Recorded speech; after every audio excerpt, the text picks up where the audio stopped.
Hello student, मैं engineer Rajprakash Pandey आपका surprise online learning centre पर स्वागत करता हूं। हमने पिछली क्लास में पढ़ा था कि किसी भी घटक का एक्स वाई एक्सिस पर हम उसका वियोजन कैसे करते हैं। आज हम आपको कोई सदिश दिया गया है, उसको हम क्या करेंगे, दो घटकों में वियोजित करेंगे। तो हम पिछली क्लास में इसको पढ़े थे। आज हम क्या करेंगे कि उसी को बेस मानते हुए हम एक्स वाई और जेड एक्सिस पर ए सदिश वेक्टर का या सदिश कोई भी सदिश दिया गया है उसका हम एक्स वाई और जेड घटकों मतलब एक्सिस पर हम वियोजन करेंगे। आपके प्रीवियस जैसे एक्स वाई एक्सिस में आपने वियोजन उसको विभाजित किया था, विभक्त किया था एक्स घटक में और वाई घटक, जिसको आप एक्स एक्सिस पर आप घटक लेते हैं, वाई एक्सिस पर। जस्ट हम सिमिलरली ऐसे कोई भी कोई सदिश वेक्टर हमने लिया, कोई सदिश लिया जिसको हम एक्स एक्सिस, वाई एक्सिस और जेड एक्सिस घटकों में इसको हम विभाजित कर रहे हैं। एक्स और वाई और जेड तीन घटक मतलब इसको हम विभाजित करेंगे। सपोज दैट यहां पर ए कोई सदिश, ए एक सदिश है। अब हम यहां पे कैसे करते हैं, सिमिलरली जब आप एक्स अक्ष पर आएंगे तो यहां पे यूनिट वेक्टर हमने बात की थी आई, जिसको आप ए एक्स आई कैप, इससे आप जो है सो करेंगे। वाई एक्सिस पर जब ए की बात करेंगे, सपोज दैट वाई एक्सिस पर, तो यहां पर ए वाई जो जेड कैप के साथ मल्टीप्लाई करेंगे। नेक्स्ट, अगर हम इसी ए को, ए का जो घटक जेड एक्सिस पर होगा, ए का घटक जेड एक्सिस पर होगा, तो वहां पर हम ए जेड, ए सफिक्स जेड के यूनिट कैप से मल्टीप्लाई करेंगे। नेक्स्ट, इसी तरीके से अगर हम ए के घटक को, अगर ए घटक मतलब सॉरी ए सदिश को अगर हम घटकों के रूप में इसको सम करें तो ए एक्स आई कैप प्लस ए वाई जे कैप, ये योग होगा सदिश का। इस तरीके से सदिश का योग जो निकलेगा एक्स वाई और जेड घटकों में वियोजित करने पर, इस कंडीशन में सपोज दैट अगर हम एल्फा अगर यहां पे चूंकि तीनों एक्सिस एक दूसरे के लंबवत है, तो यहां पे जो हमारा ए सदिश है वो एक्स अक्ष से एल्फा कोण बना रहा है, वाई अक्ष से बीटा कोण बना रहा है और जेड एक्सिस से गामा कोण बना रहा है। तो ऐसी कंडीशन में हम यहां पर सभी को a x is equal to a x यहां पे पुट करेंगे, a x is equal to find out करेंगे a x is equal to a cos alpha, similarly a x, a suffix x is equal to a cos alpha and a y is equal to a cos beta, a into cos beta and a z is equal to a cos gamma. ये तीनों Z axis पर और x axis पर अगर alpha beta कोण बनाते हैं तो एक्स एक्सिस के जो घटक होंगे ए के, ए सदिश वेक्टर के एक्स अक्ष पर घटक होंगे इस टाइप से ए कॉस एल्फा, वाई अक्ष पर ए कॉस बीटा और जेड एक्सिस पर ए कॉस गामा। इस तरीके से हम प्रेजेंट करेंगे। अब हम यहां पर सिमिलरली इस टाइप से हम इसको यहां पे पुट कर सकते हैं, तो लिख सकते हैं ये a cos alpha i cap and यहां पर a cos beta j cap similarly, और यहां पर ए कॉस गामा। इस तरीके से आप इसको प्रेजेंट भी कर सकते हैं। अब हम यहां पर हम परिणामी की बात करते हैं, इनके जो मैग्नीट्यूड होंगे वो किस तरीके से, हम किस फार्मूले से फाइंड आउट करेंगे। यहां पर आप इस तरीके से परिणामी ज्ञात कर सकते हैं, a is equal to a square मतलब सफिक्स x और z y और यहां पर इस कंडीशन को आप यहां पर इसको प्रेजेंट कर सकते हैं, a सफिक्स x का whole square plus b suffix y का होल स्क्वायर। इस तरीके से x y और z पर जो घटक हैं एक a सदिश के, उसको आप स्क्वायर करके सम कर सकते हैं। अब इस तरीके से सपोज दैट आपको कोई ऐसे स्थिर सदिश दिया गया हो, स्थिर सदिश आपको गिवन है, मान लीजिए यहां पर कोई स्थिर सदिश आपको गिवन है जिसको स्थिर सदिश आप कह सकते हैं, इसका सिंबल है स्थिर सदिश का सिंबल हो गया स्मॉल आर, स्थिर सदिश का सिंबल हो गया स्मॉल आर। तो एक्स वाई जेड 3 एक्सिस हैं, तो इसकी कंडीशन ये है कि तीनों एक्सिस के घटकों में अगर इसको हम इसको विभाजित करें इस तरीके से हम इसको रिप्रेजेंट करेंगे, और मॉड ऑफ आर अगर आप निकालते हैं, इसका मतलब इसका परिणामी निकालते हैं रिजल्टेंट, तो इसको आप लिख सकते हैं x square plus y square and z square. चूंकि आपको पता है कि mod of unit cap I is equal to mod of J cap is equal to mod of K cap is equal to 1 होता है। यहां से आप जो है यहां से फाइंड आउट कर सकते हैं। ये स्थिर सदिश की कंडीशन हो गई। अब इस तरीके से हम अगर रिजल्टेंट की बात करें, रिजल्टेंट यहां पर आपने निकाला, इसको आर से भी डिनोट कर सकते हैं। ये सारे कंडीशन सेम हैं। अब अभी ऐसे ही एक्स और वाई पर आपके घटक जो दिए गए हैं, जो आप ए के जो घटक हैं ए एक्स हैं, बी के घटक हैं B x B y B z, और ए के घटक हैं A x A y A z x y axis पर। तो आप इसको इस तरीके से भी प्रेजेंट कर सकते हैं, इसको आप इस तरीके से भी यहां पे लिख सकते हैं। सपोज दैट ए कोई वेक्टर है, ए कोई एक्सिस है, तो इसको हम इस तरीके से भी लिख सकते हैं। ये आपकी बुक में दिया है, इसलिए हम इसको जो है बता सकते हैं। ये है हो गया आपका बी एक्स आई प्लस बी वाई जे कैप प्लस बी जेड के कैप। इस तरीके से आप प्रेजेंट कर सकते हैं। ए बी सी की बात करें तो यहाँ पे सी एक्स आई कैप प्लस सी वाई जे कैप प्लस सी जेड के कैप। इस तरीके से आप इसको रिप्रेजेंट कर सकते हैं। अब यहाँ पे स्थिर सदिश के अकॉर्डिंग प्लस माइनस आप जो है यहाँ पे लिख सकते हैं। आइए हम लोग जो है समांतर चतुर्भुज के नियम का पालन करते हुए, सदिश जो है समांतर चतुर्भुज के नियम का पालन करते हुए हम यहाँ पे दो वेक्टर लेते हैं, दो सदिश लेते हैं P और Q, उसके परिणामी और उसके जो परिणामी है वो x अक्ष से कितने डिग्री का कोण बना, मतलब कितना एंगल बना सकती है, इससे रिलेटेड कुछ फार्मूले आपको यहाँ पे प्रूव करने होंगे। तो इस पे आपको दिया गया है, तो आप क्वेश्चन लिखिए। दिया गया है कि दो सदिश A तथा B के बीच यदि दो सदिश A और B के बीच कोण थीटा हो, तो इन सदिशों के परिणामी सदिश का परिमाण तथा दिशा उनके परिणामी तथा थीटा के पद में निकालिए। ठीक है ना। आइए हम लोग जो है इसको करते हैं। यहां पर ये बहुत इंपॉर्टेंट है, जिसको आप कोज्या रूल बोलते हैं। ठीक है ना, कोज्या रूल इसी में फॉलो होता है। तो आइए हम लोग एक समांतर चतुर्भुज पर यहां पर दो लाइन, एक लाइन आप ड्रॉ करेंगे A, this is the B, A vector A and vector B, ये दोनों जो है एक दूसरे से थीटा कोण पर हैं। तो इनका एक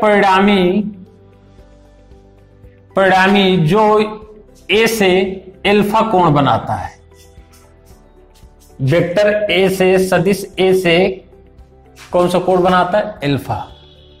सपोज दैट इसको आप डॉटेड लाइन से ड्रॉ कीजिए और इसको बढ़ाइए फिगर को यहां पर, इसी के समांतर एक लाइन हमने ड्रॉ किया, ठीक है ना। इस तरीके से आप, ये रिजल्टेंट वेक्टर हो गया, ये रिजल्टेंट वेक्टर हो गया, इसको आप आर से डिनोट कर सकते हैं, रिजल्टेंट वेक्टर। रिजल्टेंट जो सदिश है, रिजल्टेंट वेक्टर परिणामी का, ये परिणामी सदिश जो है वो ए से अल्फा कोण बनाता है और बी से, इससे सदिश बी से, चूंकि सदिश आप यहां पे डिनोट कर रहे हैं तो इस यहां पे एरो का आप साइन लगाएंगे, तो इस कंडीशन में आप इसको बढ़ाएंगे, ए यहां पे पॉइंट ए, सपोज दैट यहां पे ए, यहां पे आप ए बी सी डी आप कुछ भी लिख सकते हैं, पी क्यू आर एस, ठीक है ना। यहां पर आर से आप पी एस पर एक लाइन ड्रॉ करेंगे। यहां पे सबसे पहले आप ये देखिए, पी एस ए का कोई ए एक सदिश वेक्टर है, सदिश है, बी भी सदिश है, दोनों के बीच कोण थीटा है, तो इसका मतलब दो सदिशों के बीच कोण क्या दिया गया है, थीटा दिया गया है। इसका परिणामी, दोनों सदिशों का जो परिणामी है वो सदिश ए से अल्फा कोण बनाता है और सदिश बी से बीटा कोण बनाता है, ठीक है ना। ये क्लियर, ये अल्फा है। अब यहां से हम पीएस की भुजा को हम बढ़ाते हैं, क्योंकि समांतर चतुर्भुज के योग का नियम का फॉलो करता है सदिश वेक्टर। तो यहां पे आप पीएस की भुजा को आप जो है यहां पे बढ़ाएंगे, यहां पे क्यू तो लिख लिए हैं, आर एन, यहां पे एन हम पॉइंट को दे दिए इसका नाम। तो अब यहां पर आप देखेंगे कि हम पीएस को बढ़ाने पर, भुजा को बढ़ाए और पॉइंट आर से एक हम भुजा ड्रॉ किए जो पीएस पर क्या है, परपेंडिकुलर है। पीएस पर क्या है, परपेंडिकुलर है। पीएस पर लंबवत क्या है, आरएन लंबवत है। और इसी पॉइंट एन से हम एक लाइन और ड्रॉ करेंगे जो परिणामी सदिश पर, जो पी आर पर परपेंडिकुलर होगा, पी एम एन, मतलब एम एन। यहां से क्लियर। अब यहां पर देखिए सारी चीजें, अब आपको ये बताना है कोज्या साइन, जैसे कोज्या रूल या कोज्या का रूल आपको प्रूफ करना है, कोज्या का फार्मूला प्रूफ करना है। ये भी पूछ सकता है कि कोज्या फार्मूला प्रूफ कीजिए अगर दो सदिश दिए गए उनके बीच कोण थीटा है और उसका परिणामी आर है और वो सदिश ए से अल्फा कोण बनाते हैं। तो ऐसी कंडीशन में आप इस तरीके से प्रूफ करेंगे। सबसे पहले आपको क्या करना है कि यहां पर आपको दिख रहा होगा, यहां पे त्रिभुज पी एन और आर में केवल आपको केवल न्यूमेरिकल पार्ट्स हम बता रहे हैं, इसमें कैसे हम प्रूफ करेंगे इसको। यहां पे परिणामी आपको अगर निकालना है तो परिणामी आपको पता है, आर इज इक्वल टू क्या क्या निकालेंगे यहां पे, आर अगर हम इनको हम घटकों में इसको विभाजित करें तो हम कैसे करेंगे। यहां पे सबसे पहले त्रिभुज आप यहां पर पी एन आर में आप करेंगे यहां पे P R square is equal to P N square plus Pythagoras theorem यहां पे लगाएंगे आप, एन आर स्क्वायर। सिमिलरली यहां पे तो पीएन को हम क्या लिख सकते हैं, पीएन को यहां पर आप देखते होंगे PN is equal to PS plus N. अब आप परिणामी को घटकों में आप जो है इसको बांट सकते हैं, यहां पर भी अल्फा हो जाएगा, क्यों, ये अल्फा है तो ये भी अल्फा है, चूंकि यहां पे एक ही स्ट्रेट लाइन पर जैसे एकांतर कोण आपको बताया गया है कि एकांतर कोण है अल्फा, ये होगा, ये बीटा है तो इस साइड भी आपको बीटा ही कोण प्राप्त होगा। तो इस सबको आप यहाँ पे लिख सकते हैं। तो अब यहाँ पर P R square equal to P N, यहाँ पर पी एन की वैल्यू यहां से आप फाइंड आउट कर सकते हैं। पी एस इसको अगर आप घटकों में वियोजित करें तो यहां पे आपको क्या मिलेगा, आर, यहां पर आप लिख सकते हैं आर कॉस एल्फा, ठीक है ना, आर कॉस एल्फा, या इसको आप यहां पे लिखेंगे vector A plus S N equal to यहां पे क्या हो जाएगा यस एन, तो यहां पे आप लिख सकते हैं बीटा कॉस एल्फा, ठीक है ना। तो यहां पे आप लिख सकते हैं बीटा नहीं, बी इंटू कॉस एल्फा, तो ये आपका पी एन इक्वल टू यहां पे हो गया पी एन, ये तो ये दिया ही है ना, तो यहां पे P N equal to A plus B cos alpha, N R क्या हो जाएगा, यहां पे एन आर को हम यहां पे एन आर को हम बी साइन एल्फा लिख सकते हैं। त्रिभुज इसमें देखेंगे आप, ट्रायंगल इसमें और ट्रायंगल यहां पर लिख लीजिए एस एन आर में, दोनों ट्रायंगल से अगर आप देखते हैं तो ये कंडीशंस आपको मिल जाएगी। यहां पे स्क्वायर, ये स्क्वायर, डायरेक्टली हम कर दे रहे हैं P R square equal to यहां पे a plus B cos alpha square, यहां पर स्क्वायर के फार्मूला आप लगा दीजिए, डायरेक्ट हो जाएगा, a square plus B square cos square alpha plus b sine b square sine square alpha, then similarly a square plus यहां पर बी स्क्वायर, तो ये हो जाएगा आर स्क्वायर। तो इसका परिणामी इस टाइप से आप निकाल सकते हैं। यहां पर अगर आपको परिणामी देखिए, इस दोनों को आप अगर आप ऐड करेंगे तो ए स्क्वायर प्लस बी स्क्वायर आपको फाइंड आउट हो जाएगा। अब सपोज दैट यहां पर एक कंडीशन, सॉरी यहां पर ये भी कंडीशन होगा प्लस 2ab कॉस एल्फा, चूंकि आप इसका होल स्क्वायर लेंगे तो यहां पे 2ab कॉस एल्फा बचेगा, 2ab कॉस एल्फा, ये फार्मूला होगा यहाँ पे परिणामी। तो ऐसी कंडीशन में r is equal to under root A square plus B square plus 2ab cos alpha, यहां से आप जो है इस तरीके से परिणामी की वैल्यू, इसी को हम कोज्या नियम बोलते हैं। क्या बोलते हैं? कोज्या नियम। कोज्या नियम इसी को बोला जाता है। कोज्या नियम को प्रूफ करने के लिए बोला जाता है, दो अगर सदिश वेक्टर दिए गए हैं उनके बीच अगर कोण थीटा है, यहां पर एल्फा है तो एल्फा को हमने लिया था, ठीक है ना, इस तरीके से एल्फा यहां पे कंडीशंस आपको प्राप्त हो जाएगा। अगर सपोज दैट हम इसको थीटा के टर्म में लें तो थीटा के टर्म में यहां पर थीटा पुट करेंगे, थीटा, तो यहां पर आपको थीटा प्राप्त हो जाएगा। हर प्लेस पे आप थीटा इसको बना सकते हैं। अगर कोण दोनों के बीच कोण थीटा है तो यहां पर थीटा प्राप्त होगा। दोनों के बीच का जो कोण होगा वो इस फॉर्म में आएगा कोज्या के, तो यहां पे थीटा आप पुट कर लेंगे, ठीक है ना।